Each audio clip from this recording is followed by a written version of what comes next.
अस्सलाम वालेकुम नाज़रीन, आज का सच के साथ मैं हूं नदीम हुसैन। पाकिस्तान तहरीक इंसाफ जो है वो इस वक्त क़यादत के बहरान और फैसला साजी के इम्तहान से गुजर रही है। पार्लियामेंट में तनाव और सड़क पर टकराव को लेकर अभी तक वो मुश्किलात का शिकार ही हुई है, अपने लिए कोई रिलीफ हासिल नहीं कर पाई है। ये सिलसिला जो है वो पहले धमकियों से, फिर एहतजाज की कॉल से, फिर स्ट्रीट मूवमेंट से होता हुआ अब अडयाला जेल के बाहर दरखास्तों पर उतर आया है।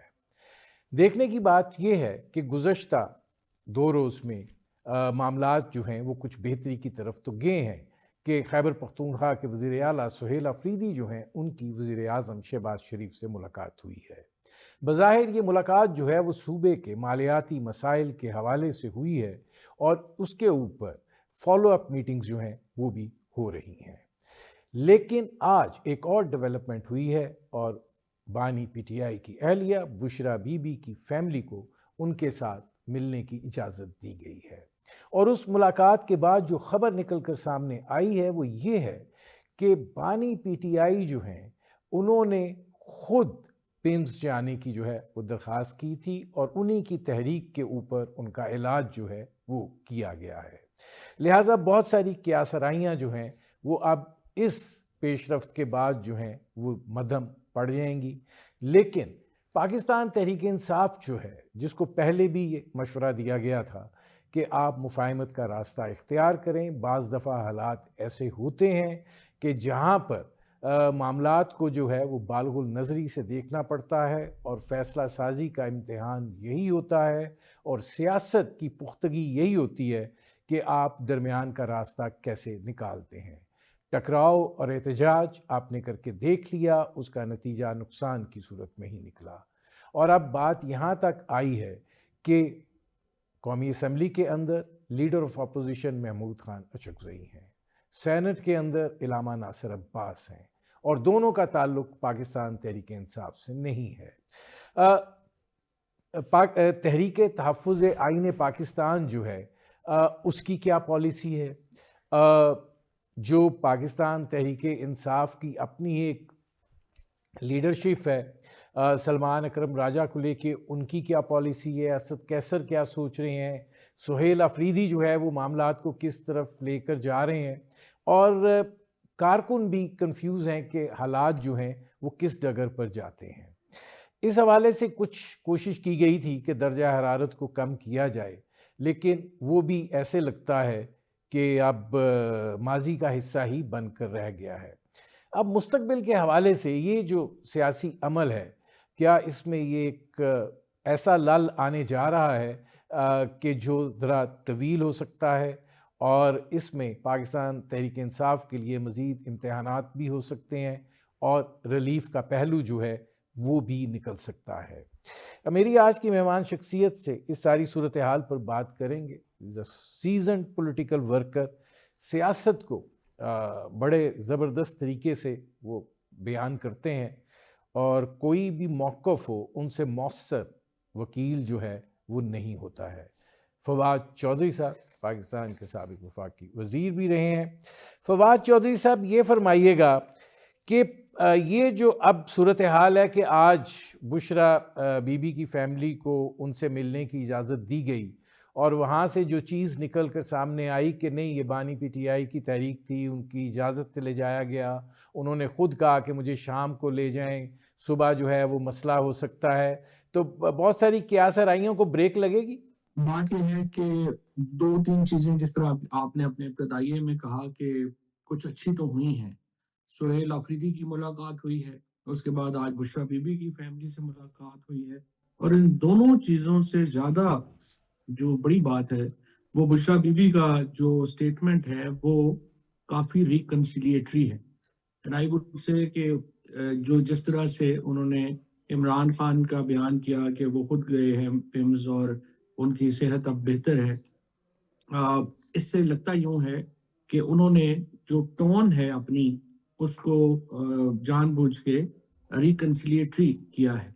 इससे पहले जब भी बात हुई है वो मतलब आप देखिए ना कि इस बयान की कोई ज़रूरत नहीं थी, वो खामोश भी रह सकती थी। अगर वो खुद भी गए हैं तो उस पर कन्फ्यूजन भी छोड़ सकती थी। लेकिन उन्होंने बेहतर समझा कि इसको क्लैरिटी दी जाए, और उन्होंने बेहतर समझा कि इसका जो मुद्दा है उसको सेटल करने की कोशिश की जाए। और जहाँ पे अब आप जैसे लोग भी ये बात कर रहे हैं कि क्या इससे अफवाहें दम तोड़ देंगी या कम से कम उनमें ब्रेक लगेगी, तो कम से कम ये कुछ चीज़ें जो हैं वो बेहतर हुई हैं। लेकिन अभी तक हुकूमत की तरफ से जो एक रिकंसिलिएशन है, की एफर्ट है, वो उस तरह से अभी कोई बड़ी समझ उस तरह आई नहीं है। हुकूमत लिप सर्विस तो काफ़ी कर रही है, लेकिन प्रैक्टिकली उन्होंने अभी तक इस जानब कोई इक़दामात उठाए नहीं हैं। जिनमें सबसे अहम ज़ाहिर है कि ख़वातीन पॉलिटिकल प्रिजनर्स की रिहाई है, वो हम देखेंगे कि वो कैसे आगे बढ़ता है, क्या होता है। लेकिन बहरहाल ये कुछ चीज़ें मुस्बत हुई हैं, लेट्स होप कि ये चीज़ें आगे बढ़े। इसमें फवाद चौधरी साहब ये फरमाइएगा कि अब पाकिस्तान तहरीक इंसाफ का भी तो मसाइल जो हैं वो बड़ी लीडरशिप की बहरान के हवाले से बड़े संजीदा नौइयत के हैं। अब इस वक्त पार्टी को क्या सुहेल अफरीदी चला रहे हैं? क्या उसमें जो हतमी फुट है वो अलीमा ख़ान का है, या बुशरा बीबी का ये कहना जो है ये इनफ है और इसमें अलीमा ख़ान साहिबा जो हैं वो बाउंस बैक नहीं करेंगी? फिर असद कैसर साहब क्या सोच रहे हैं? तो ये जो एक बड़ी जिसे कहते हैं मुख्तलिफ तरफ जो ये तीर चल रहे हैं, ये इसमें अगर चूँकि यकसानियत ना होने के बायस आपको लगता है कि कोई एक वाज़े पॉलिटिकल फैसला साजी जो है नहीं हो पा रही है? नहीं, देखिए कोई वाज़ेह वाली बात नहीं है। पीटीआई का जो काडर है वो तो हुकूमत ने, एस्टेब्लिशमेंट ने 9 मई और 20 जून के दौरान ख़त्म कर दिया। उसके बाद पीटीआई के अंदर तो कोई काडर ही नहीं बचा, लिहाज़ा तमाम फैसला साज़ी के लिए इमरान खान ही की तरफ देखना पड़ता है। और बुशरा बीबी वो आखिरी खातून हैं जिनकी इमरान खान साहब से मुलाकात हुई है। लिहाज़ा जो भी बात वो कर रही हैं, वो प्रिवेल करेगी, और इसका मतलब ये है कि उन्हें इमरान खान की जो सोच है, कम से कम उसके मुताबिक उन्होंने बात की है। बाकी अलीमा बीबी हो गई, उनके स्ट्रगल से तो इनकार मुमकिन नहीं है, जिस तरीके से, जिस बहादुरी से वो बाहर लड़ रही हैं। लेकिन वो पॉलिटिकल फैसले नहीं कर सकती, और बाकी लोगों की कोई हैसियत नहीं है तहरीक इंसाफ में। जिस तरह से आपने पहले ही आपने बात कही कि जो पार्टी है उसके ऊपर खुद इमरान खान का एतमाद ये है कि उन्होंने अपोजिशन लीडर्स के ओहदे जो हैं वो उठा के बाहर दे दिए हैं, पार्टी में नहीं रखे। तो इससे आप अंदाज़ा लगा लें कि जो इमरान खान का जब खुद एतमाद हासिल नहीं है वो इन लोगों को, तो बाकी लोगों ज़ाहिर उनकी क्या जो है वो साज़ी की क्या अहमियत होगी। तो आई थिंक बुशरा बीबी का जो बयान है वो ही इम्पोर्टेंट है, और उसी को ही समझना चाहिए कि वो इमरान खान की पॉलिसी है। आप इस बयान से फिर क्या लेते हैं कि ये सिग्नल भेजा गया है कि मुफ़ाहमत के रास्ते पर चला जा सकता है, मुज़ाकरात की तरफ बढ़ा जा सकता है, और लेकिन अगर उस जानिब पेशरफ्त होनी है तो फिर कौन, किसके ज़रिए और कैसे? देखिए, एक और अहम बात भी आप ज़हन में रखें कि ये बयान देने के लिए गौहर साहब को मुंतखब किया गया है, और सलमान राजा वगैरह को मुंतखब नहीं किया गया। तो इसका मतलब ये भी अब है कि जो बुशरा बीबी हैं वो गौहर पे ट्रस्ट करती हैं बनिस्बत सलमान राजा वगैरह के।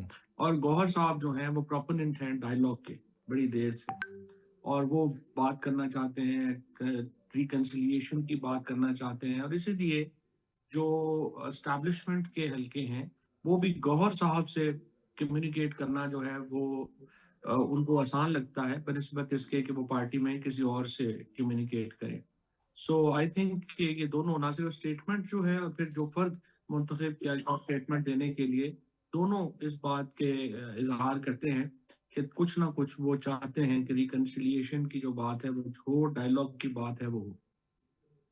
लेकिन मैंने आपसे ये सवाल इसलिए किया था कि knowing the party in and out, कि कैसे और कौन, ये एक बड़ा अहम सवाल है। और दूसरा ये भी है कि इसके ऊपर जैसे आपने अलीमा ख़ान साहिबा का ज़िक्र किया कि उनका रद्द-ए-अमल क्या होता है, वो क्या स्टांस लेती हैं।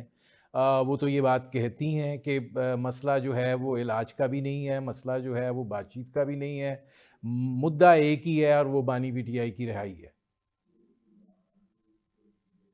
नहीं, ये बात तो ठीक है ना, मेन चीज तो यही है, और इमरान खान की रिहाई। लेकिन इमरान खान की रिहाई ज़ाहिर है पहला कदम तो नहीं हो सकता। ये तो पहले कदम उससे जो हमने प्रपोज किया था नेशनल डायलॉग कमेटी में, वो इसीलिए हमने प्रपोज किया था कि आप मुज़ाकरात के लिए पहले एक माहौल बनाएं। और उस माहौल में इम्पोर्टेंट ये है कि आप ये देखें कि कैसे जो टेम्परेचर्स हैं वो नीचे आ सकते हैं। तो जो ही वो टेम्परेचर जब नीचे आते हैं तो फिर आप जो है वो बाकी बातचीत जो है वो आगे कर सकते हैं। फिलहाल तो जो टेम्परेचर है वो इतना हाई है कि उसमें मुज़ाकरात होने मुश्किल है।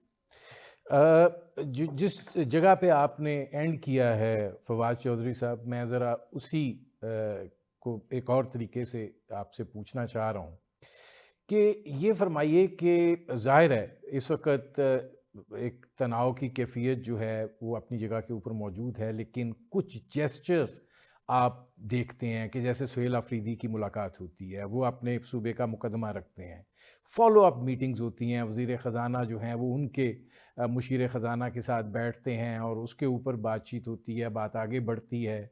फिर सडनली जो बुशरा बीबी की फ़ैमिली है उनको मिलने की इजाज़त जो है वो मिल जाती है।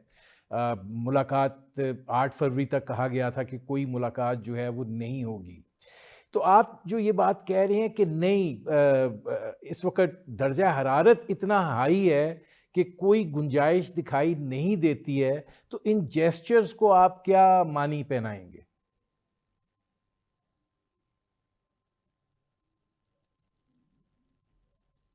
देखिए, इसका जो असल में जो टेम्परेचर नीचे लाना है वो तो हुकूमत ने लाना है। ज़ाहिर है पीटीआई इमरान खान के पास तो कोई इख्तियार नहीं है कि वो ये टेम्परेचर नीचे लाएं। और टेम्परेचर नीचे लाने के लिए जो असल इकदाम हैं वो तो असीरान की रिहाई है, खसूसन खवातीन की रिहाई है। तो अब अगर बुशरा बीबी ने गौहर ने ये बात कही है, तो अगला स्टेप तो यही होना चाहिए कि डॉक्टर यास्मीन राशिद को और बुशरा बीबी को रिहा किया जाए, और बाकी जो खवातीन हैं उनको रिलीफ दिया जाए। इन जेस्चर से जो है वो आप, और इसी तरह से जो कोट लखपत के लोग हैं जो साढ़े 70 साल से ऊपर के हैं उनको रिहा किया जाए। तो ये वाहिद 2-3 स्टेप्स हैं, ये 2-3 स्टेप्स हैं जिनसे कि आप जो रिकंसिलिएशन का एक माहौल बना सकते हैं, और उसके बाद आप वाइडर इश्यूज के ऊपर बातचीत शुरू कर सकते हैं, जैसे इलेक्शन कब होने चाहिए, नया चीफ इलेक्शन कमिश्नर की तैनाती है, इदारों में बेहतरी है, और मेरी नज़र में तो नेशनल गवर्नमेंट का क़याम है जो कि 1-1.5 साल रहे ताकि पॉलिटिकल पार्टीज को एक ब्रीदिंग टाइम मिल सके इस दौरान में। तो अब उसकी तरफ आप बाद में बढ़ेंगे, पहले तो ज़ाहिर एक माहौल होगा तो आप बढ़ेंगे। बढ़ेंगे। अब इससे जुड़े हुए और अहम सवालात हैं, क्योंकि ये बड़ा एक ट्रिकी सिचुएशन है, उस पर बात करते हैं, लेकिन मुझे एक ब्रेक लेना पड़ रहा है। नाज़रीन, हमारी गुफ्तगू जारी है, वक्त हुआ एक मुख्तसर से कमर्शियल ब्रेक का। मिलते हैं इस वक्फे के बाद। Welcome back.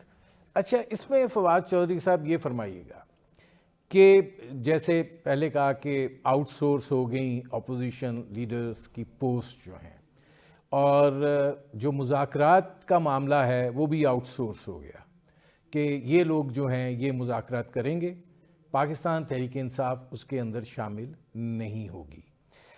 अब ओनरशिप जो है वो कहाँ से आएगी, और जो दोनों तरफ एक अदम एतमाद की फ़िज़ा है, वो किस तरीके से, वो जो गैप है वो कैसे ब्रिज होगा, क्योंकि इमरान खान तो किसी वक्त भी कह सकते हैं कि मैं नहीं मानता जो महमूद खान अचकज़ई या इलामा नासिर अब्बास ने किया।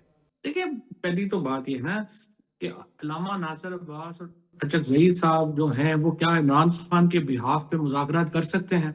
आंसर इज नो, क्योंकि इमरान खान इनको जानते ही नहीं है, ना ये इमरान खान को जानते हैं।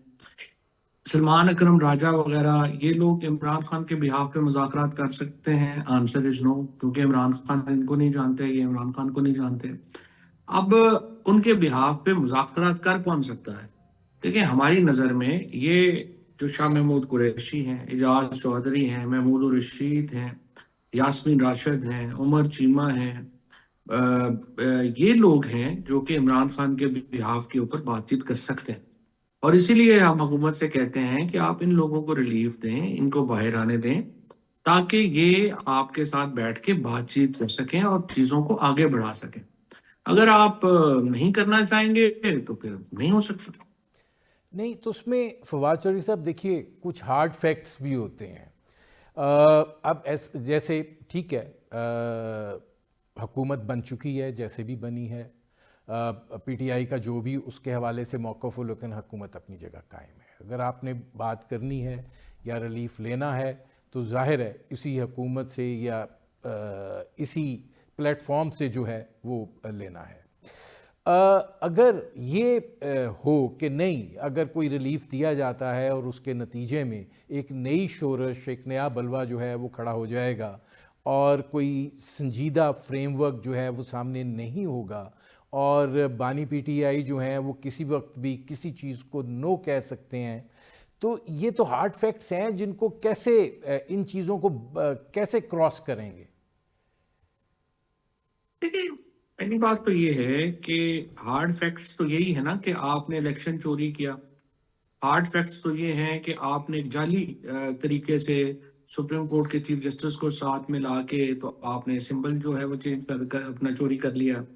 ہارڈ فیکٹس تو یہی ہے نا کہ آپ نے پی ٹی آئی کے لوگوں کو الیکشن ہی نہیں لڑنے دیا اور آپ نے ایک جعلی حکومت 17 سیٹوں کے اوپر بنا دی. تو جب یہ سارے ہارڈ فیکٹس ہیں تو ان فیکٹس کے بعد پاکستان میں 4 سال ہو گئے ہیں شہباز شریف صاحب کو حکومت کرتے. یا تو وہ ڈنڈے سے حکومت چلا لیتے, مسئلہ یہ ہے کہ ان سے حکومت نہیں چل پا رہی, پاکستان کی معیشت تباہ ہے, پاکستان کے اس وقت تمام دار و مدار جو ہے وہ پریزیڈنٹ ٹرمپ کی خوش آمد کے اوپر ہے کہ وہ ہمارے ساتھ کتنا اچھا رہتے ہیں. اندرونی حالات ہمارے یہ ہیں جو آپ نے دیکھ ہی لیا, جو حالات ہمارے ہیں اس میں اتنی زیادہ ڈویژن ہے پاکستان کے اندر کہ آپ کو ضرورت ہے کہ ہارڈ فیکٹ یہ ہے کہ پاکستان کو اس وقت پولیٹیکل ریکنسیلیشن کی ضرورت ہے.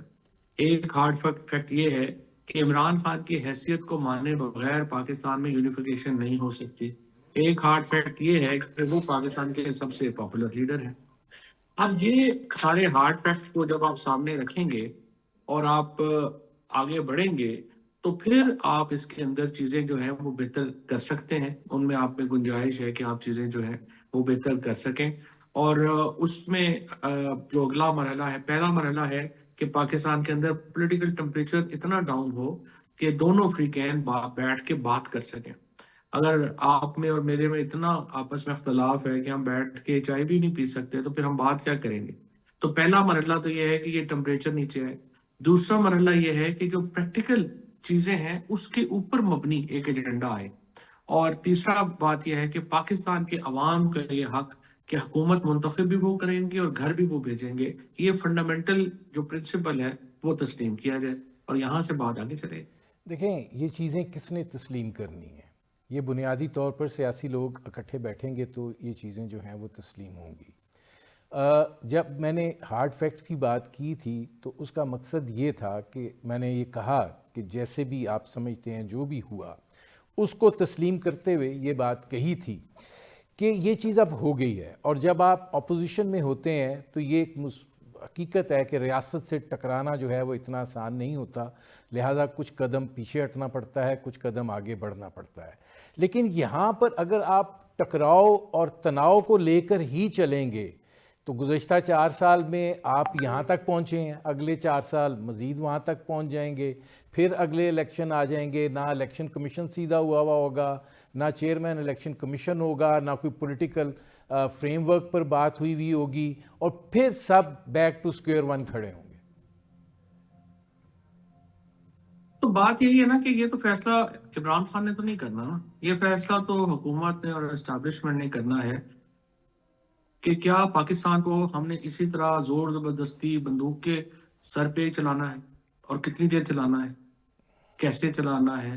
یہ فیصلہ تو عمران خان یا پی ٹی آئی کا تو نہیں ہے, یہ فیصلہ تو ظاہر ہے حکومت کا ہے. اور اگر حکومت سمجھتی ہے جس طرح آپ نے کنویننٹلی یہ بات کہی ہے کہ اگلے الیکشن بھی ایسے ہی ہوں گے اور ہم 3 سال اور ایسے ہی گزار لیں گے, تو دیکھیے پھر ایسے ہی گزریں گے, پھر تو میں اور آپ تو کچھ نہیں کر سکتے. یہ تو حکومت نے فیصلہ کرنا ہے. اگر وہ سمجھتے ہیں کہ پاکستان نے ایسے ہی چلنا ہے, عوام کا حکومت میں کوئی حصہ ہونا ضروری نہیں ہے, پاکستان کی معیشت جو ہے وہ ڈوبتی ہے تو ڈوبتی جائے, پاکستان کے لوگ تقسیم ہوتے ہیں تو تقسیم ہوتے جائیں, اور جو الٹیمیٹ سچویشن ہوگی ہم تو بندوق سے ہی ہم اس کا فیصلہ کریں گے. پھر تو دیکھیں ہم اور آپ کچھ نہیں کر سکتے. یہ فیصلہ ریکنسیلیشن کا ٹمپریچر نیچے لانے کا تو تب ہونا ہے جب حکومت میں جو فیصلہ ساز ہیں وہ یہ چیز تسلیم کریں کہ پاکستان میں بہت زیادہ ڈویژن ہے اور اس ڈویژن کو کم کرنے کی ضرورت ہے. حکومت میں اور عوام میں فاصلہ بہت زیادہ ہے، اس فاصلے کو کم کرنے کی ضرورت ہے. عوام کو تھوڑا اسٹیک ہولڈر بنانے کی ضرورت ہے. آئین کو بحال کرنے کی ضرورت ہے. اور پاکستان میں معاشی ترقی کے لیے ایک سیاسی استحکام ضروری ہے. یہ وہ چند نکات ہیں جو حکومت نے اور حکومت میں جو فیصلہ ساز ہیں انہوں نے سمجھنے ہیں. اور اگر وہ نہیں سمجھتے اور وہ سمجھتے ہیں کہ بہت زبردست ملک چل رہا ہے اور ہر طرف جو ہے وہ خوشحالی ہے اور لہریں بہریں ہیں، تو بس پھر ایسے ہی چلے گا ملک. میں فواد صاحب، میں نے کنوینینٹلی نہیں کہا، میں نے طرز عمل دیکھ کر وہ بات کی تھی. جی لیکن جی اب جو پارلیمنٹ کے اندر سچویشن آئی ہے وہ بھی ایک اچھی طرز عمل کی، اس نے بھی ایک عکاسی کی کہ بلوچستان کے مسئلے کے اوپر اپوزیشن اور حکومت نے مل کے متفقہ قرارداد جو ہے وہ پیش کی، اور پاکستان تحریک انصاف کا اس پہ رد عمل جو تھا وہ بہت مثبت تھا. اس کو لے کر کیا ابھی بھی اسپیکر آفس سے جس چیز کا آغاز کیا گیا تھا، آپ کو لگتا ہے کہ وہ اس سے آگے بڑھا جا سکتا ہے کہ نہیں، وہ بھی اب فزل آؤٹ ہو گیا ہے؟ نہیں، بڑھا جا سکتا ہے. اور اسپیشلی آج کا جو بیان ہے بشرا بی بی کا، اس کے بعد تو حالات بہتر ہوئے ہیں. سہیل آفریدی کی ملاقات سے معاملات بہتر ہوئے ہیں. تو ڈیفینیٹلی آگے بڑھا جا سکتا ہے. میرا خیال ہے اچھا موقع ہے، اس کو آگے بڑھانے کی ضرورت ہے اور اس کو بڑھانا چاہیے.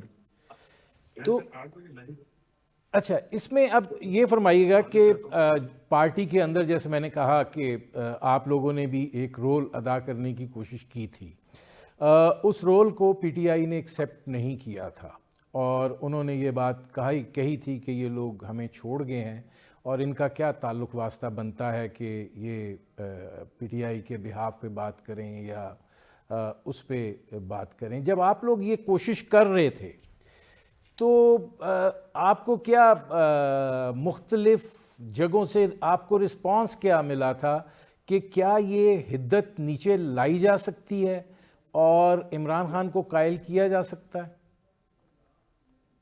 یہ ہماری تو کوشش اب بھی یہی ہے، اور ہم نے جو حکومت سے ملاقاتیں کی ہیں اور ایون اپوزیشن کی لیڈرشپ سے جو باتیں کہی ہیں ان میں کافی ہمیں رسپانس ملا ہے. اور یہ دیکھیں نا، اب جب ہم نے ڈائیلاگ کی بات کی تھی اس وقت تو پاکستان میں ڈائیلاگ کا نام لینا ہی غداری تھا، خصوصاً اپوزیشن کے صفوں میں. اب تو یہ جو ہمارا نیریٹو تھا وہ ایکسیپٹ ہو گیا ہر جگہ، اور ہر شخص اب جو ہے وہ بات کر رہا ہے ڈائیلاگ کی، وہ بات کر رہا ہے ایک دوسرے کے ساتھ بیٹھنے کی. تو اس سے آپ دیکھیے کہ ایک ماحول بہتر ہوا ہے، میں سمجھتا ہوں. اور آئی تھنک یہ کوششیں ہماری جاری رہیں گی. اور باقی تو اب حکومت پہ ہے کہ کب وہ فیصلہ کرتے ہیں کہ وہ اسیران کو ریلیف دیں گے. مین جو چیز پاکستان میں ٹمپریچر نیچے لائے گی وہ جیل میں قید جو اسیران ہیں ان کو ریلیف دینا ہے. وہ حکومت فیصلہ کرتی ہے تو ہی چیزیں نیچے آئیں گی، ورنہ نہیں آئیں گی. یہ جو اب سارا سنیریو اس وقت جہاں پر حالات پہنچے ہیں اب تک، اس کے اندر سیاست جو ہے وہ اس نہج پر پہنچی کہ وہ نفرت کا جو ہے ایک بینچ مارک بن گیا ہے. اب اس نفرت میں جو ہے کیسے آپ کمی دیکھ سکتے ہیں جب آپ دو حقیقتیں جو ہیں، آپ چاہے مسلم لیگ نواز ہو، پاکستان پیپلز پارٹی ہو، کہ نہیں یہ تو ہیں ہی غلط، یہ پولیٹیکل اینٹیٹیز ہی نہیں ہیں، تسلیم ہی نہیں کرنا ہے، تو پھر آپ کو آگے پیش رفت جو ہے وہ کیسے ہوتی ہوئی دکھائی دیتی ہے؟ کیا وہ میکینزم ہو سکتا ہے؟ میکنزم ایک ہی ہے، حکومت آج سیاسی اسیران کو ریلیف دے، اس سے پولیٹیکل ٹمپریچر جو ہے وہ نیچے آ جائے گا، بات چیت کا ماحول بن جائے گا. اگر حکومت یہ فیصلہ نہیں کرتی اور وہ مزید سختیاں بڑھائے گی، لوگوں کو گرفتاریاں کرے گی، یہ جو جس طرح سے حالات جا رہے ہیں، آپ بسنت کے اوپر یہ گانا نہیں چلا سکتے کیونکہ اس میں عمران خان کا نام ہے، آپ یہ پابندیاں لگا دیں گے تو ظاہر ہے اس سے تلخیاں بڑھیں گی. اس سے اور کیا ہو سکتا ہے؟ کیا یہ فیصلہ تو بہرحال حکومت نے کرنا ہے. तलखियां नीचे लाना है या नहीं लाना। न लाना, लेकिन आपको क्या लगता है कि हुकूमत 8 फरवरी का इंतज़ार कर रही है कि ये लिमिट भी देख ली जाए कि क्या होता है?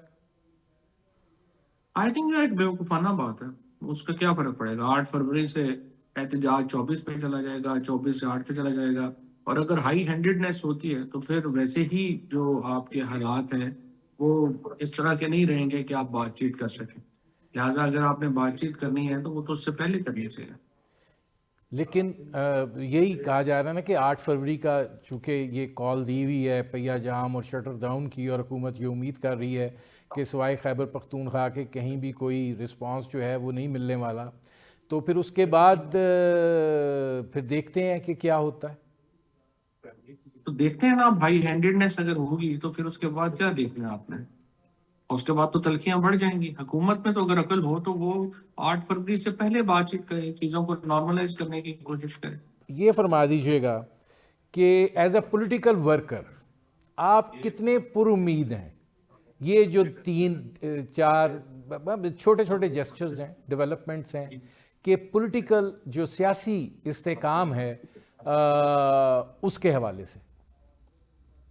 नहीं, देखिए, मुझे तो उम्मीद है इंशाल्लाह हुकूमत के अंदर भी एक कंसेंसस डेवलप हो रहा है कि हमें जो है वो मुज़ाकरात की तरफ जाना चाहिए, चीज़ों को बेहतर करने की तरफ जाना चाहिए। ये कंसेंसस एक हुकूमत में, पीएमएलएन में खसूसन ये डेवलप हो रहा है। तो अब हम देखते हैं कि चीज़ें आगे कैसे बढ़ती हैं। और जाहिर है कि मेन फैसला तो इस्टेब्लिशमेंट ही करना है, हुकूमत उसको फॉलो ही करेगी। तो अब एस्टेब्लिशमेंट में भी एक बहस तो होगी कि हमने कैसे करना है, बट लेट्स सी, अगर चीजें बेहतर होंगी यही पाकिस्तान का इंटरेस्ट है। वरना तो हमने देख लिया है 4 साल में पाकिस्तान के साथ जो हुआ है, ऐसे ही चलते रहना है तो फिर अब क्या हो सकता है। कहते हैं बहुत शुक्रिया फवाद चौधरी साहब। नाजरीन, ये थे सीजन पॉलिटिशियन साबिक वफाकी वज़ीर फवाद चौधरी, उनकी आपने गुफ्तगू सुनी। वक्त हुआ है एक मुख्तसर से कमर्शियल ब्रेक का। ब्रेक से जब वापस आएंगे तो बात करेंगे जो इंडिया और अमेरिका में तजारती मुआहिदा हुआ है उसके असरात पर, और पाकिस्तान को ईरान अमेरिका मुज़ाकरात में शिरकत की जो दावत दी गई है। मिलते हैं इस वक्त के बाद। वेलकम बैक नाज़रीन। भारत के वज़ीर आज़म नरेंद्र मोदी ने अमेरिका के सदर डोनाल्ड ट्रंप के सामने घुटने टेक दिए हैं और बिलाखिर डोनाल्ड ट्रंप ही की शिकायत पर और ख़ुद दरख्वास्त करके अमेरिका के साथ तजारती मुआहिदा जो है वो किया है। इस तजारती मुआहिदे के तहत भारत जो है वो रूस से तेल लेना बंद कर देगा। भारत जो है वो बुनियादी जो शोबे हैं जैसे तवानाई है, टेक्नोलॉजी है, ज़राअत है और कोयला है, उसमें 500 अरब डॉलर से ज़्यादा मालियत की जो अमेरिका है उसकी दरामदात करेगा, यानी उसकी मसनूआत जो है उनकी वो ख़रीदारी करेगा। इसके अलावा जो अमेरिका से बरामदात भारत में आएंगी उनके ऊपर जो तजारती रुकावटें यानी टैरिफ है उसको 0% किया जाएगा, और भारत की जो बरामदात अमेरिका जाएंगी अब उस पर टैरिफ 25% से घटाकर 18% कर दिया गया है। ये ज़ाहिर है कि ख़ित्ते के अंदर जो ममालिक हैं उसके अंदर सबसे कम है। अगर इंडिया का 18% किया गया है, पाकिस्तान का 19% है, बांग्लादेश का 20% है, तो एक तरीके से भारत को जो है वो इलाकाई टैरिफ के हवाले से ज़रूर एक फ़ौक़ियत जो है वो मिली है। लेकिन इसकी जो कीमत है वो बहुत बड़ी है और ज़ाहिर है भारत के अंदर इसका एक हंगामा जो है वो बर्पा हुआ है। दूसरी चीज़ ये है कि इसकी जिस तरीके से पाकिस्तान और इंडिया जंग की सीज़ फायर की ट्वीट डोनाल्ड ट्रंप ने की थी, इसकी खबर भी अमेरिका के सदर डोनाल्ड ट्रंप ने दी है और उन्होंने ये बात कही है कि मैंने मोदी की दरख्वास्त के ऊपर ये तजारती मुआहिदा जो है वो कबूल करने का फ़ैसला किया है। अब इस सूरत हाल में क्या ये दोनों ममालिक या के माबैन एक मरतबा फिर जो ताल्लुकात हैं उनकी बेहतरी की नवीद सुना रहा है, और क्या जो एक खलीज पैदा हुई थी वो इतनी जल्दी पार्टी जाएगी और पाकिस्तान जो है उसको किस हवाले से और کن طریقوں سے اس کے لیے جو ہے اس کے مضمرات کے حوالے سے جو ہے وہ الرٹ رہنا پڑے گا. یہ وہ صورتحال ہے جس پر کریں گے بات, اور ہمارے ساتھ موجود ہیں ایئر کاموڈور ریٹائرڈ خالد چشتی, ممتاز تجزیہ نگار. خالد صاحب, کیسے دیکھ رہے ہیں آپ اس, ظاہر ہے اس کو بڑا بھارت کے اندر بھی سرنڈر ہی کہا جا رہا ہے, لیکن ٹھیک ہے یہ ایک چل رہا تھا بھارت اور امریکہ کے درمیان تجارتی ڈیل کا معاملہ, لیکن آپ کو لگتا ہے کہ یہ تعلقات میں بھی بہتری کی معاملہ ثابت ہوگا جو بڑے تناؤ میں دکھائی دے رہے تھے؟ میں جتنے آپ شام سے چینل کر رہا ہوں, ہم بہت چھوٹی سی سیلیبریشن کو سیلیبریٹ کر رہے ہیں. ہم یہ سیلیبریٹ کر رہے ہیں کہ گھٹنے ٹیک دیے اور سرنڈر کر دیا اور کمپرومائز کر دیا, لیکن ہم جو انڈیا بینیفٹ لے رہا ہے اس سے, اس پہ تھوڑا فوکس کم کر رہے ہیں. دیکھیے انڈیا نے کیا کیا, انڈیا نے پہلے کنفرنٹ کیا امریکہ کو کہ تیل خریدنا بند نہیں کیا یا کم نہیں کیا روس سے. امریکن پریزیڈنٹ نے ان کو یاد کراتے رہے کہ یہ آپ نے نہیں کرو گے تو میں یہ کر دوں گا وہ کر دوں گا, اور بہت زیادہ ظاہر کرٹیسائز ہوا. دوسری بات امپورٹنٹ جو ذہن میں رکھنے والی بات یہ ہے کہ جب ہم اس کو سیلیبریٹ کر رہے تھے کہ انڈیا کے ساتھ بہت سخت رویہ رکھا ہوا ہے, تو پھر ہم نے کیا دیکھنا شروع کیا کہ انڈیا نے یورپین یونین کو, روس کو انگیج کرنا شروع کر دیا. اور آپ نے دیکھا مدر آف آل ڈیل جو کہا جا رہا ہے, انہوں نے یورپین یونین سے وہ ڈیل کر لی.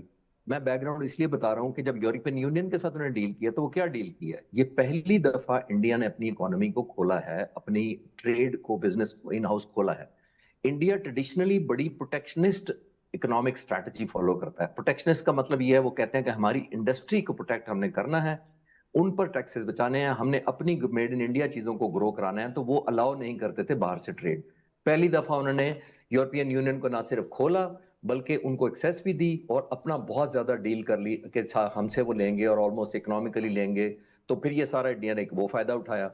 پھر انہوں نے امریکہ سے رجوع کیا, اور جو ویکیوم کریٹ ہوا تھا, امریکہ آئسولیٹ فیل کر رہا تھا, کہ آپ نے نوٹ کیا کہ اتنے عرصے سے, کیونکہ وہ دھمکا تو نیٹو کو بھی رہا تھا, یورپین یونین کو بھی رہا تھا, روس کو بھی رہا تھا, انڈیا کو بھی رہا تھا. تو انڈیا نے امریکہ کو پھر انگیج کر لیا. اتنی بڑی ڈیل جس کا آپ ذکر کر رہے تھے, جتنی بڑی بزنس ملے گی, ٹیرف فری ہوگا, 0% پہ ان کا ٹریڈ ہوگا, اور یہ 18% پہ یہ ہوگا. تو آپ بگر انسینٹیو دیکھیں کہ انڈیا نے کیا لیا ہے.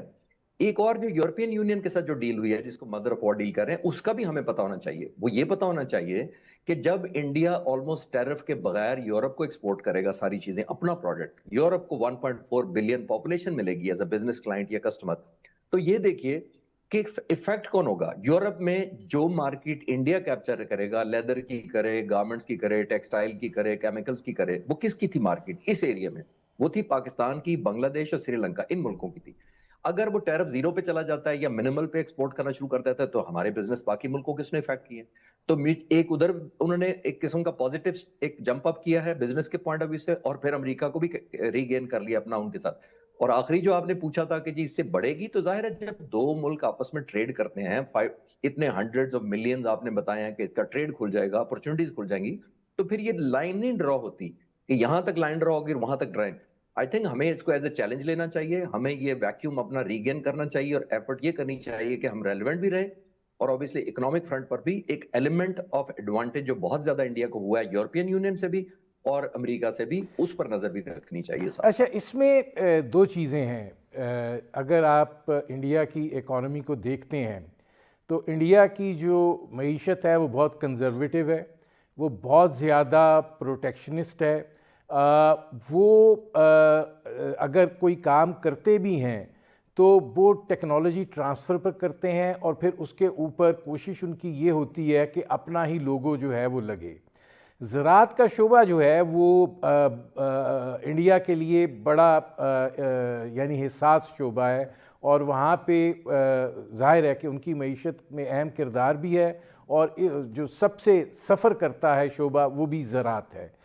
اب جب اگلے سال جب جو یورپ کے ساتھ بھی ان کی ڈیل ہوئی ہے وہ کسی پریکٹیکل ٹرمز پہ جائے گی اور یہ درآمدات شروع ہوں گی, تو سر اس کے بھی تو دو طرفہ وہ ایڈوانٹیجز اور ڈس ایڈوانٹیجز ہیں. جس طریقے سے ہمارے پر کرنٹ اکاؤنٹ کا دباؤ بڑھتا ہے, پھر ادھر بھی اسی طریقے سے آئے گا کہ چیزیں جو ہیں وہ اسی طرح پلے اپ ہو رہی ہوں گی اگر یہ اتنا اوپنلی کھول دیا گیا ہے. देखिए ये तो अभी अनफोल्ड होगा तो देखना पड़ेगा कितना खोल दिया गया है, लेकिन इंडिया को एडवांटेज है कि इतना बड़ा एक एक्सेस दे के, जो यूरोपियन यूनियन देखिए एक्सपोर्ट बेस्ड इकोनॉमी है, यानी वो टेक्नोलॉजी एक्सपोर्ट करते हैं, वो ऐसे रॉ मटेरियल एक्सपोर्ट करेंगे, फिनिश गुड करते हैं मोस्टली रॉ मटेरियल की जगह। इंडिया जाहिर है रॉ मटेरियल एक्सपोर्ट करता है, और अभी भी इंडिया का ऑलमोस्ट 150 बिलियन का बिजनेस है यूरोपियन यूनियन के साथ और यूरोप के साथ, और हमारा 9-10 बिलियन का है। अमेरिका के साथ भी इतना ही है, तकरीबन 10-11 करीब यूरोपियन यूनियन के साथ है हमारा। तो इस 15 गुना ज्यादा उसका बिजनेस है, उस पे उसको डिस्काउंट मिल जाएगा, टैरिफ्स डिस्काउंटेड मिलेंगे या जीरो हो जाएंगे। तो देखना पड़ेगा, जाहिर है वो बहुत स्मार्टली उन्होंने इस तरह मैनेज किया हुआ है, तभी मैं उसी को प्रोटेक्शनिस्ट इकोनॉमिक पॉलिसी कह रहा था कि वो चाहते हैं कि मेड इन इंडिया, चाहे वो जैसा भी है, चाहे हम उसको नहीं इतना एक्सेप्ट करते, लेकिन वो हमेशा अपनी इंडस्ट्री को बहुत ज्यादा प्रमोट करने के लिए कहते हैं। इंडिया में आपको इतनी गाड़ियां नजर नहीं आएंगी इंपोर्टेड, आपके सामने प्राइम मिनिस्टर से लेकर नीचे तक आपको नजर आएगा कि वो मेड इन इंडिया में उन्होंने एक एलिमेंट ऑफ प्राइड रखा हुआ है अपने मुल्क में करने के लिए। उसको देखना ये पड़ेगा कि कहाँ लाइन ड्रॉ करता है यूरोपियन के साथ, या यूरोपियन यूनियन कहाँ करती है टिल इंडिया के साथ। तो गिव एंड टेक में, जैसे मैंने कहा, बेस्ट ऑफ बोथ साइड्स उन्होंने लेने की कोशिश की है, और ये आज का नहीं कर रहे, आपने 30-40 साल पुराना देखा। अभी हमारे साथ जो कॉन्फ्लिक्ट हुआ था, उसने चिनूक हेलीकॉप्टर C-130 अमेरिका के इस्तेमाल किए थे, इसराइल के ड्रोन इस्तेमाल किए थे, S-400 रशिया के किए थे, राफेल फ्रांस के किए थे। तो मिलिट्री का भी एग्जांपल मैंने इसलिए दिया है, और वो जब आप किसी मुल्क के साथ इकोनॉमिक टाइज करते हैं तो बहुत सारी अपॉर्चुनिटीज खुलती हैं, ट्रेड्स के बहाने आपके सोशल कॉन्टैक्ट्स होते हैं, आपके ऑब्वियसली डिप्लोमेटिक कॉन्टैक्ट्स बढ़ते हैं, आपका ट्रेड डिपेंडेंसी एक दूसरे पर बढ़ती है। तो आई थिंक हमें उसको जरूर जहन में रखना चाहिए, ये बात करते हुए कि उन्होंने घुटने टेक दिए। और बाय द वे एक और आखिरी बात बड़ी इंपॉर्टेंट है कि जब ये बड़े बड़े मुल्क करते हैं तो प्रेसिडेंट ट्रंप को तो आदत है ये कहने की कि इसने भी माफी मांग ली, उसने भी माफी मांग ली। अब टिल द टाइम इंडियन लोगों का अगर इकोनॉमी बेहतर होती है तो हमें उसका सोचना ज्यादा चाहिए। अच्छा, अब ये फरमाइएगा कि पाकिस्तान जो है पहले भी अमेरिका और भारत के जो ताल्लुकात हैं उसकी एक कीमत अदा करता रहा है। अब ये जो नई डेवलपमेंट हुई है उसके बाद सफारती तौर पर आप पाकिस्तान को क्या चैलेंजेस दरपेश समझते हैं कि क्या ये जो अमेरिका के साथ हमारा एक हनीमून पीरियड है ये कंटिन्यू करेगा, या कोई उधर भी तब्दीली आप देखते हैं? ये तो हम शायद सोचना शुरू कर देते हैं, और शायद हम गलती कर रहे हों जब हम ये सोचते हैं कि ये अमेरिका की कुर्बत है। ये जो हमारी रेलेवेंस है अल्हम्दुलिल्लाह दुनिया में अब, या वैल्यू है, ये इस मुल्क के लोगों ने, मुसल्लह अफवाज ने, पाक फिजाइया ने अर्न की है। आपको खैरात में कोई नहीं देता, ये भी हमें याद रखने की बात है। और लोग कहते हैं प्रेसिडेंट ट्रंप ने जंग रुकवाई इंडिया पाकिस्तान की, और मैं कहता हूँ लोगों ने, फौज ने और पाक फिजाइया ने रुकवाई इसलिए कि खुदा ना खास्ता हिंदुस्तान हम पर हावी होता, मैं हर रोजाना कहता हूँ, तो किसी ने हमारी मदद को नहीं आना था। यह हमने अर्न किया। जब आप अर्न कर लेते हैं तो दुनिया आपकी इज्जत करती है, और अक्सर मैं कहता होता हूँ कि द विक्ट्री हैज वैल्यू। और फिर जब आप विक्ट्री वैल्यू अपने साथ एक लाती है, ताकत की, पावर की, और फिर पावर ही दूसरी पावर से बात करती है। तो हम एक पावर गिने जाए, मैं अमेरिका के मुकाबले में नहीं कह रहा, हम एक रीजनल पावर, एक स्टेबलाइजिंग कंट्री के तौर पर हमने मनवाया दुनिया से। प्रेसिडेंट ट्रंप ने हमें इसलिए एंगेज किया, लेकिन ये हम समझ लेते हैं कि हमारे दोस्त का मतलब है कि अमेरिका अब इंडिया का दुश्मन हो गया। ऐसा नहीं होता। वो अपनी नेशनल इंटरेस्ट में इंडिया को भी एंगेज करेगा। हमने सऊदी अरब के साथ डिफेंस पैकेज किया है, अभी भी 28 लाख के करीब इंडियंस काम करते हैं सऊदी अरब में, तो क्या निकाल दिए उन्होंने सारे के सारे हमारी दोस्ती में? ऐसा नहीं होता। हर मुल्क अपनी नेशनल इंटरेस्ट में जहां कन्वर्ज करना होता है दूसरे कन्वर्ज करता है, जहां बेनिफिट लेना होता है, देना होता है, वो म्यूचुअल होता है। ये प्रेसिडेंट ट्रंप ही सिर्फ कर सकते हैं, being the sole super power, के either you are with us or against अस। हम लोग नहीं किसी को कह सकते कि अगर अमेरिका हमारी तरफ झुका हुआ है तो फिर सिर्फ हमारी तरफ रहे, वो किसी तरफ नहीं करेगा। तो मैं ये कह रहा हूं, ये रियलिटी है। मैं चाहूंगा कि हमारी तरफ झुका रहे, मैं ये नहीं कह रहा, लेकिन मैं कह रहा हूं कि ये रियलिटी ऑफ द नॉर्म और इंटरनेशनल डिप्लोमेसी है कि वो रेलेवेंट होते हैं, सिलेक्टिवली आपको एंगेज करते हैं, और ऑब्वियसली बायलैटरल रिलेशन बनाते हैं अपनी इंटरेस्ट के पॉइंट ऑफ व्यू से। अच्छा, अब इसी चीज़ को कंटिन्यू करते हुए कि हमने ये चीज़ अर्न की है, अब ख़ित्ते के अंदर एक बड़ी कशीदा सूरत हाल है ईरान और अमेरिका को लेकर। अब ईरान और अमेरिका के माबैन मुज़ाकरात हो रहे हैं जुमे को तुर्किया में। अब उसमें पाकिस्तान को भी शिरकत की दावत दी गई है, जो ज़ाहिर बड़ा मोहतात नोट है वज़ारत ख़ारजा का कि ये बैकडोर डिप्लोमेसी के नतीजे में ये सब कुछ हो रहा है। इसका मतलब है कि पाकिस्तान ने एक बड़ा कोई रोल प्ले किया है कि ये मामला यहाँ तक पहुँचा है, और अब पाकिस्तान को जो है इसमें शिरकत की बाज़ाब्ता दावत भी दी गई है। جی دیکھیے، بالکل یہ بہت ضروری ہے اور ہمارے لیے پرائڈ بھی ہونا چاہیے کہ ہمیں انوائٹ کیا گیا ہے، کیونکہ یہ بہت ہی کروشل ٹاکس ہیں. اگر ہم اس میں کنٹریبیوٹ کر سکیں تو یہ ہماری ایک آبلیگیشن ہے، اور آبلیگیشن اس لیے ہے کہ ہمارے بارڈر پر ہم چاہ ہی نہیں سکتے کسی طریقے سے، اور ہماری قطعاً یہ پریفرنس نہیں ہو سکتی کہ ایک اور کانفلکٹ شروع ہو جائے. ہم 2 بارڈرز پہلے ہی انڈر سٹریس ہیں، ہمارے 2 بارڈر انڈیا کے ساتھ بھی، افغانستان کے ساتھ بھی. ہم نہیں چاہیں گے کہ تہران کے ساتھ ہمارے یا ایران لوگوں کے ساتھ ایسے تعلقات ہو جائیں جس سے ہماری ایک اور کشیدگی بڑھے. اور موسٹ امپورٹنٹلی جیسے میں نے کہا کہ کوئی اینٹی پاکستان رجیم وہاں پہ آ جائے، تو ہمارے لیے ایک اوبلیگیٹری ہے national security point of view سے بھی، ڈپلومیٹک بردرہڈ سے بھی. ایران پہلا ملک تھا جس نے پاکستان کو تسلیم کیا تھا آزادی کے بعد. تو ہمارا جو بردرہڈ کا ریلیشن شپ ہے ہمیں کنٹریبیوٹ بھی کرنا چاہیے، اور ہماری نیشنل انٹرسٹ میں بھی ہے کہ اس بات چیت میں کمپرومائز کرنے پر دونوں سائڈوں کو کہیں کہ ایسی جگہ پر پہنچ جائیں جہاں پہ جنگ نہ ہو.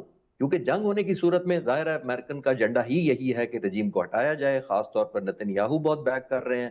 اور اگر خدا نخواستہ کسی طریقے سے، میرا ماننا نہیں ہے کہ حکومت ہٹ جائے گی یا اس کو کوئی ٹارگٹ کر کے ریپلیس کر لیں گے، لیکن اگر خدا نخواستہ ہو جاتی ہے تو ہمیں بہت نقصان ہوگا ایز پاکستان نیبرہڈ. آپ کو لگتا ہے کہ جو معاملات جس نوعیت کے ہیں، امریکہ کا جو نقطہ نظر ہے اور ایران کا جو نقطہ نظر ہے، اس میں کوئی درمیانی راستہ جو ہے وہ نکل سکتا ہے؟ دیکھیے، امریکہ کو بھی فیس سیونگ کوئی نہ کوئی چاہیے، اور ایران ظاہر افورڈ نہیں کر سکتا کہ امریکہ اتنے ملٹری مائٹ کے ساتھ حملہ کر لے.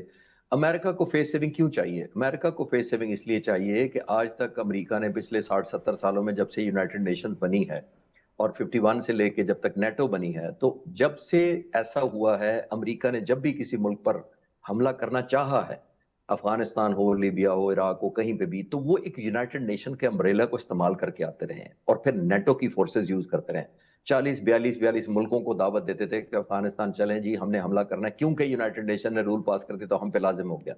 یہ پہلا موقع ہے کہ امریکہ انڈیپینڈنٹ آپریٹ کر رہا ہے، اور اس کو میکسیمم بیکنگ کسی ملک کی ہے تو وہ اسرائیل ہے. یورپین یونین ناراض ہے، نیٹو ان سے خوش نہیں ہے، روس خوش نہیں ہے، انڈیا کو دھمکاتے رہتے ہیں، چائنا ویسے ان کے اپوزٹ ہے. تو ان حالات میں پہلی دفعہ امریکہ آیا ہے اپنا بحری بیڑا لے کر، 8,500 کلومیٹر دور سے انہوں نے اس کو ڈیش کروایا. 8 دنوں میں وہ یہاں پہنچا، اور 8 دنوں کے بعد ڈپلوائے کر کے وہ آلموسٹ شور ڈسٹرکشن کی تھریٹ کر کر کے اس کو اپنا کام نکلوانا چاہتے ہیں. امریکن خود بھی، عابد صاحب آپ اتنے سینئر جرنلسٹ ہیں، ایٹریشن شائع ہے. ایٹریشن شائع کا مطلب یہ ہے کہ اکیلے ایٹریشن وہ نہیں لینے کے عادی پچھلے 60-70 سالوں میں. ایک آپریشن جو ہسٹری سے میں آپ کو ویورز کو یاد کروا دیتا ہوں، 1980 24 اور 25 اپریل میں ایک آپریشن کیا گیا تھا ایگل کلو کے نام سے. وہ آپریشن تھا جس میں امریکنز نے کمانڈو ایکشن کیا تھا اپنے ریفیوجیز کو رہا کرانے کے لیے، جو انقلاب کے بعد، انقلاب ایران کے بعد، آیت اللہ خمینی کے دور میں، جب ان کی ایمبیسی کے لوگوں کو انہوں نے ہاسٹیج بنا لیا تھا، امریکن ایمبیسی کے، ان کو ریسکیو کا ایک آپریشن کیا گیا تھا، اور وہ بری طرح فیل ہوا تھا. ایک تو قدرت مدد کو آئی کہ ڈسٹ اسٹارم آیا اور وہ جہاز کو ٹیک آف اور لینڈنگ پہ پینک مچ گیا، ہیلی کاپٹر ان کا ایک C-130 سے ٹکرا گیا. 50 کے 50 یرغمالیوں میں سے ایک بھی رہا نہیں کرایا جا سکتا تھا.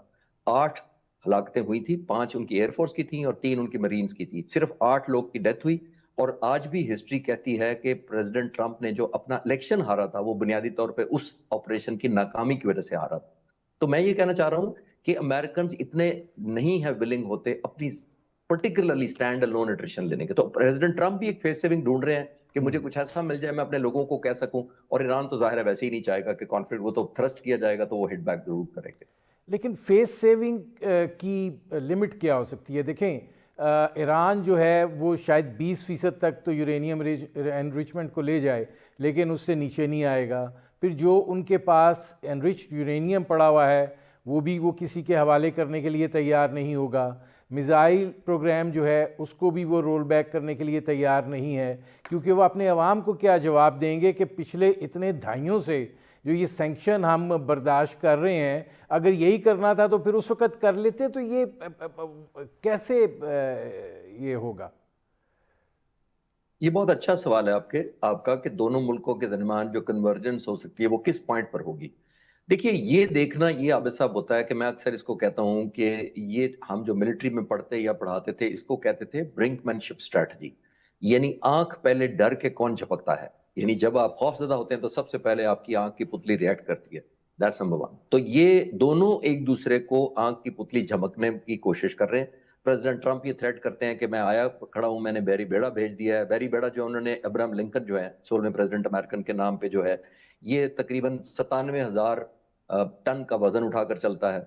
स्पीड पर 55 किलोमीटर की स्पीड से 8 दिनों में यहाँ पहुंचा है। ये इसके ऊपर F-35 जहाज है।